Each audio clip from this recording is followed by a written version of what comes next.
Client के साथ contract, legal contract करना क्यों इम्पोर्टेंट है, क्यों ज़रूरी है? देखिए, एज अ फ्रीलांसर हर किसी के ज़िंदगी में ये एक ना एक दिन ऐसा हुआ ही होगा कि कोई ऐसा भंगार क्लाइंट आपको मिला होगा जिसने आपसे काम करवा के लिया और आपको पैसे नहीं दिए, या फिर बहुत सारा काम आपसे करवा के मतलब बोला होगा कि ये सारा काम है लेकिन बजट इतना ही है, ठीक है। या फिर ऐसा भी हुआ होगा कि शुरू में बोला होगा कि बस इतना ही काम करना है, दिन बाद में जब काम पूरा हो गया वो फिर बोलता है कि नहीं नहीं ये भी करना है और बाकी है। कई सारे क्लाइंट्स अननेसेसरी चिक चिक करते हैं कि ऐसा नहीं वैसे नहीं, ये मैंने बोला ही नहीं था, वो बोला ही नहीं था मैंने, मुझे ऐसा ही चाहिए। होता है, हर किसी फ्रीलांसर के साथ ये होता है, हर किसी डिज़ाइनर के साथ ये होता ही है, शुरू में होता ही है। अगर आपके साथ भी हुआ है तो कमेंट सेक्शन में लिख दीजिए, आपका एक्सपीरियंस जो है वो शेयर कीजिए ताकि बाकी लोग भी पढ़ सके। तो ऐसे लोगों को, ऐसे क्लाइंट्स को दूर रखने के लिए और कंट्रोल में रखने के लिए ये जो लीगल कॉन्ट्रैक्ट है वो काम में आता है। और इससे भी ज़्यादा खुद की सेफ्टी, खुद के जो पैसे है उसकी श्योरिटी के लिए भी कॉन्ट्रैक्ट जो है वो काम में आता है। कैसे, मैं बताता हूँ। देखिए, कॉन्ट्रैक्ट जो है वो दोनों को लीगली प्रोटेक्टेड रखता है, क्लाइंट को भी लीगली प्रोटेक्टेड रखता है और फ्रीलांसर को भी, क्योंकि उसमें हर एक चीज़ जो होती है वो पहले से ही क्लियर होती है, कोई भी मिसअंडरस्टैंडिंग का चांस नहीं होता। एकदम कम्प्लीटली स्वच्छ व्यवहार करने के लिए आपको लीगल कॉन्ट्रैक्ट करना चाहिए। कॉन्ट्रैक्ट में क्या होता है, देखिए सिंपली कौन सा काम किया जाएगा, कितने समय में किया जाएगा और उसके लिए कितना पैसा लगेगा, और कुछ टर्म्स एंड कंडीशंस होते हैं जो दोनों को फॉलो करने पड़ते हैं। फॉर एग्जांपल, किसी फ्रीलांसर ने किसी क्लाइंट को झोल दे दिया, झोल यानी कि डिच दे दिया, तो क्लाइंट उस फ्रीलांसर पे लीगली चढ़ सकता है। और अगर मान लीजिए किसी क्लाइंट ने किसी डिज़ाइनर को डिच दे दिया या कुछ ऐसा कर दिया जो एग्रीमेंट में था ही नहीं, तो जो फ्रीलांसर होता है, मैंने शायद डिज़ाइनर का, तो जो फ्रीलांसर होता है वो क्लाइंट पे लीगली चढ़ सकता है। ना तो फ्रीलांसर अपने काम से मुँह कर सकता है, ना क्लाइंट अपनी बातों से। मैं कहता हूँ कि दोनों के लिए कॉन्ट्रैक्ट जो है वो बहुत ही मस्ट है और मस्त है।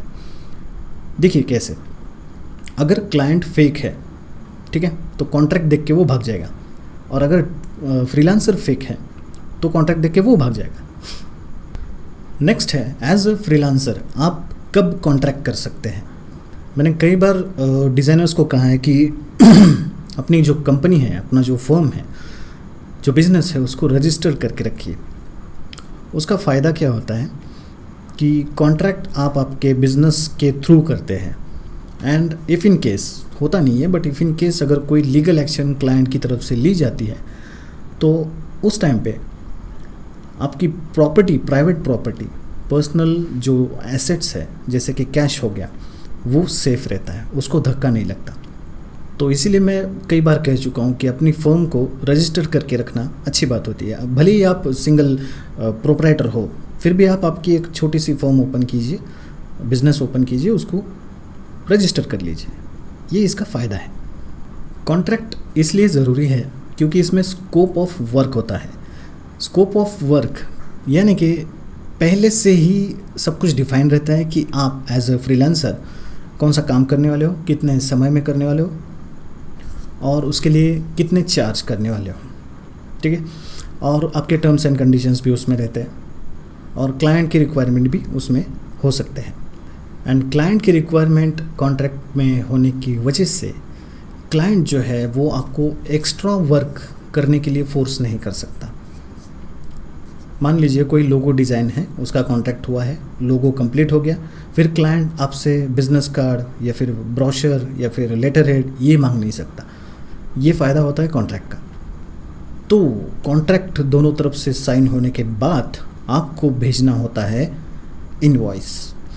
इनवॉइस क्या होता है? तो इनवॉइस में कुछ चीज़ें होती है कॉन्ट्रैक्ट में लिखी हुई, जैसे कि स्कोप ऑफ वर्क, SOW जिसे कहते हैं, कि आप कौन सा काम कितने देर में कितने पैसे में करने वाले हैं, ये सारी चीज़ें उसमें होती है।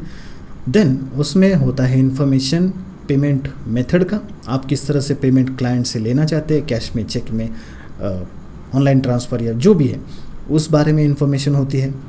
और उसमें और भी इन्फॉर्मेशन होती है, जैसे कि आप कितना एडवांस क्लाइंट से लेना चाहते हैं, अप फ्रंट मनी कितना लेना चाहते हैं, वो उसमें मेंशन आपको करना रहता है इनवॉइस में। एंड क्लाइंट ने कब तक पेमेंट देना चाहिए।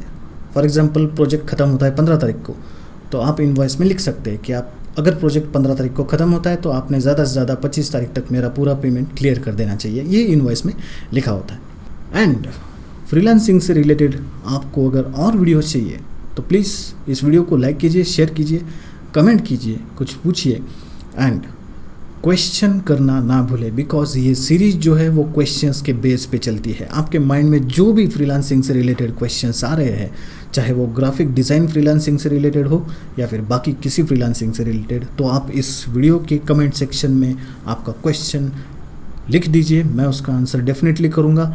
एंड अगर क्वेश्चन सच में इम्पॉर्टेंट है तो मैं उसको उठा के वीडियो बनाऊँगा। मिलते हैं अगले एपिसोड में, तब तक के लिए please be creative and happy designing. Thank you so much. जय हिंद।